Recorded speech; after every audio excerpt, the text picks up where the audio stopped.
19 shkurt 2026, dita që ndryshon botën përgjithmonë. Përshëndetje të gjithëve.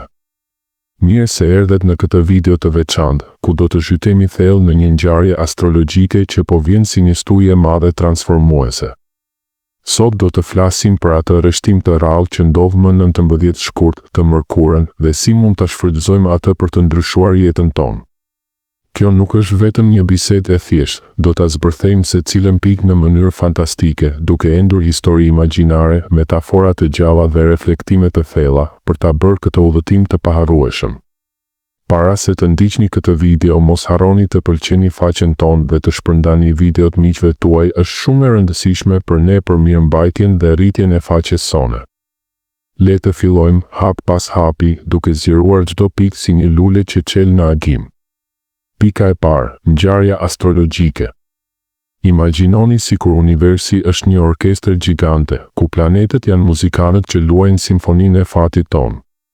Dhe ja, më 19 shkurt, rreth orës 15:00, ndodh një koncert i papar. Hëna hyn në shenjën e dashit, si një luftëtar i ri që hyn në fushë betejë, plot energji dhe zjarr.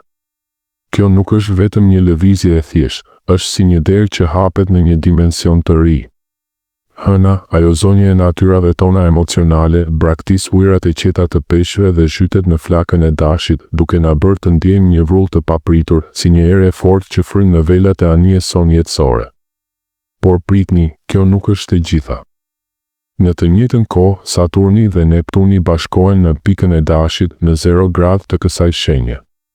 Saturni, ai arkitekt i madh i realitetit, planeti që ndërton mure, ora dhe struktura të pathyeshme, takon Neptunin, ndërrimtarin e madh, mbretin e iluzioneve, spiritualitetit dhe deteve të pafund.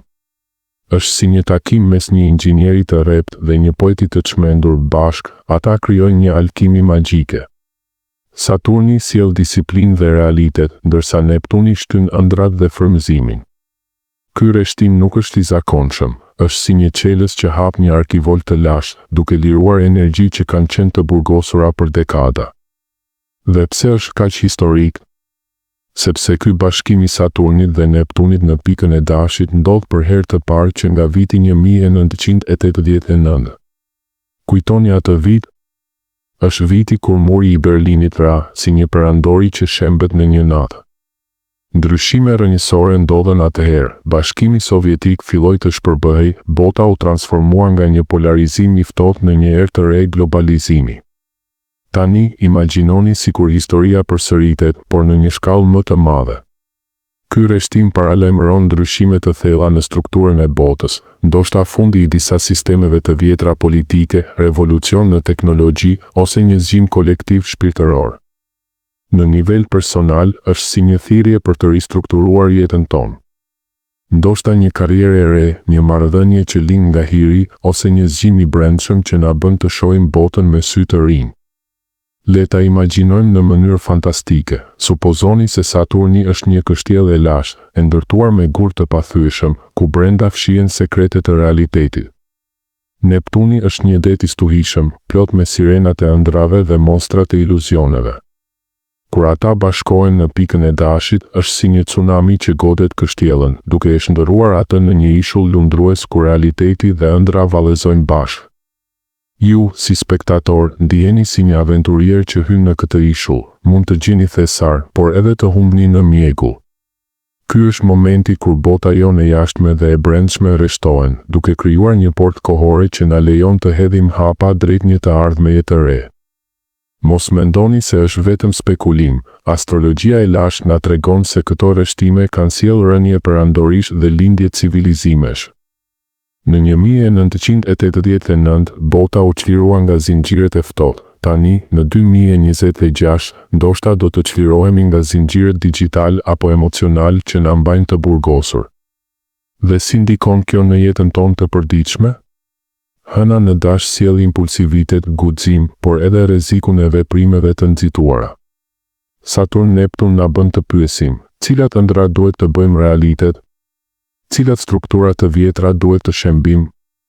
Është si një rrjedh lumi që merr me vete gjithçka të vjetër, duke na lënë të ndërtojmë ura të reja. Në këto 12 minuta, dua që ta ndjeni këtë energji si një puls në gjakun tuaj, një thirrje për veprim, jo për pritje. Pika e dytë, pse ndiheni të shqetësuar? Tani, le të flasim për atë ndjenjë që ju ka munduar këto ditë të fundit, atë tensionin, lodhjen që nuk shpjegohet. Është si një stuj që grumbullohet në horizont, duke bërë qera të fryjë fort, por akoma para në shiu. Dhe pse? Sepse universi po përgatitet për këtë transformim të madh. Fillimisht, kujtoni eklipsin e fundit më 17 shkurt, atë moment kur dielli dhe hëna u fshehen pas një hije, duke pastruar të vjetrën.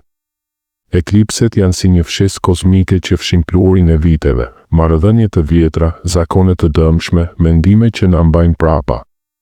Por kjo pastrim nuk është i butë, është si një operacion kirurgjik pa anestezi, ku ndiheni të ekspozuar, të lodhur, madje të humbur. Pastaj, më 18 shkurt, dielli kalon te peshqit duke krijuar një gjendje mjegulle emocionale. Peshqit janë shenja e ujit të thellë, ku gjithçka është fluide, pa kufi, si një oqean ku ëndrat dhe frikat notojnë bashkë. Kjo energji na bën të ndjejmë një mjegull të brendshme, dyshime, emocione të turbullta, një ndjenjë se jemi në një botë pa forma. Është si të ecësh në një pyll të dendur në mes të natës, ku çdo hije duket si një kërcënim. Këto ditë, ndoshta keni ndjerë një ankth të pashpjegueshëm, sikur diçka e madhe po afron, por nuk e shihni qartë. Shqetësimi i brendshëm është si një insekt që zvarritet në lëkurë, duke ju bërë të mos qëndroni dot në vend. Por ja bukuria fantastike, kjo nuk është vetëm vuajtje pa qëllim. Është si një fazë alkimike, ku metali i thjesht transformohet në ar. Eklipsi pastron të vjetrën, si një zjarr që digjet pyllin e vjetër për të lënë vend për të rinj. Kalimi i diellit te peshqit është si një banjë në ujërat e shenjta, ku lahen plagët e shpirtit, por edhe krijohen iluzione që na testojnë. Më 19 shkurt, kjo energji ndryshon dramatikisht, nga ndjenjë ujë në veprim zjarr. Është si të dilni nga një liçen i ftohtë dhe të hidheni në një vulkan, adrenalin, pasion, impuls. Imagjinoni një histori, një hero i lashtë, i humbur në labirintin e peshqve, ku muret janë të bërë nga mjegull dhe ëndra. Ai ndjen lodhje, frikë, sepse çdo hap është i pasigur. Por pa pritur, një derë hapet drejt dashit dhe një flak zjarri ndriçon gjithçka. Heroi ndjen një vrull të ri, por për të arritur duhet të lëshojë të vjetrën. Këto ndjenja shqetësuese janë sinjali që trupi juaj po përgatitet për këtë lëvizje, si muskujt që tendosen para një kërcimi të madh. Mos u friksoni, është universi që ju thot, zgjohu, sepse stuji e re po vjen dhe ti mund të jesh kapiten i anije sate. Dua që ta kuptoni se shqetësimi nuk është armik, është një alert i fshehtë që ju shtyn drejt transformimit. Pika e tretë, 3 lëvizjet e sugjeruara. Tani, le të kalojmë në aksion. Videoja nuk ju le të jeni pasiv, ju fton të bëni 3 lëvizje të fuqishme për të shfrytëzuar këtë energji. Mos prisni që universi të bëjë gjithçka, ju jeni bashkëkrijues. Le ta zbërthejmë secilën në mënyrë fantastike, si një aventurë epike. Së pari, aktivizimi fizik.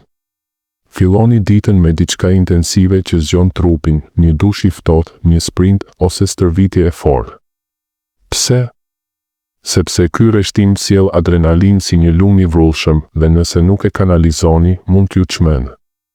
Imagjinoni trupin tuaj si një makinë e lashtë, e fjetur për vite, që tani duhet të zgjohet. Dushi i ftohtë është si një shuplak nga një perëndi që ju bën të ndjeni çdo qelisë të gjallë. Sprinti është si të vraponi drejt një mali të shenjtë, ku era ju mbush mushkërit me fuqi. Ky nuk është vetëm ushtrim, është një rit i lashtë, ku trupi bëhet tempull i energjisë së dashit. Bëjeni atë në mëngjes dhe do të ndjeni si një luftëtar spartan që përgatitet për betejë. Së dyti, zotimi strukturor. Zgjidhni një projekt ose ëndër që keni pasur në mendje dhe premtoni se do të bëni një veprim të vogël për të çdo ditë për 100 ditët e ardhshme. Kjo është magjia e Saturn-Neptunit. Ëndra, Neptun bëhet strukturë, Saturn. Imagjinoni si kur jeni një magjistar që en një rjetë magjike, çdo ditë një fije e re, derisa rjeta të kap ëndrën tuaj. Ndoshta është të shkruani një libër, të mësoni një aftësi të re, ose të ndërtoni një biznes. Mos prisni perfeksionin, filloni me një hap të vogël, si të mbyllni një far në tokën pjellore të dashit. Për 100 ditë është si një udhëtim në një kontinent të ri, ku çdo ditë është një qytet i ri i pushtuar. Ky zotim nuk është detyrim, është një kontratë me universin, ku ju thoni, unë jam gati të krijoj realitetin tim. Së treti, prerja e lidhjeve. Shfrytëzoni energjinë e dashit për të ndërprerë një zakon të keq, një detyrim të padëshiruar ose një marrëdhënie toksike që ju harxhon energjinë. Është si të prerësh një zinxhir me një shpatë zjarri. Imagjinoni sikur jeni një dragua që digjet urat e vjetra, ai zakon që ju mban prapa është një hije që duhet të zhduket. Një marrëdhënie toksike është si një hardhi që ju mbyt, prerja është çlirimi. Bëjeni atë me guxim, pa hezitim, dashit nuk i pëlqen pritja. Ky jo radikal është si një lindje e re, e dhimbshme, por çliruese. Në këtë mënyrë hapni hapësirë për të renë. Këto 3 lëvizje janë si një treshe magjike, fizike, strukturore, çliruese. Bëjini ato dhe do të jeni si një feniks që lind nga hiri. Mesazhi përfundimtar. Ky është momenti i zgjimit. Shumica e njerëzve do ta kalojnë ditën pa kuptuar asgjë, si hije në një botë të fjetur. Por ju, që dëgjuat këtë, mund të ndryshoni trajektoren e jetës suaj për vitet e ardhshme. Mos prisni të jeni gati apo të keni qartësi të plot, thjesht veproni. Është si të hidheni në një lum pa ditur fundin, rrjedha ju çon. Universi ju thot, vepro, sepse ky është shansi yt. Faleminderit që qëndruat me mua në këtë udhëtim fantastik. Nëse ju pëlqeu, like, subscribe dhe ndani mendimet tuaja në komente. Mirë u pafshin në video të ardhshme.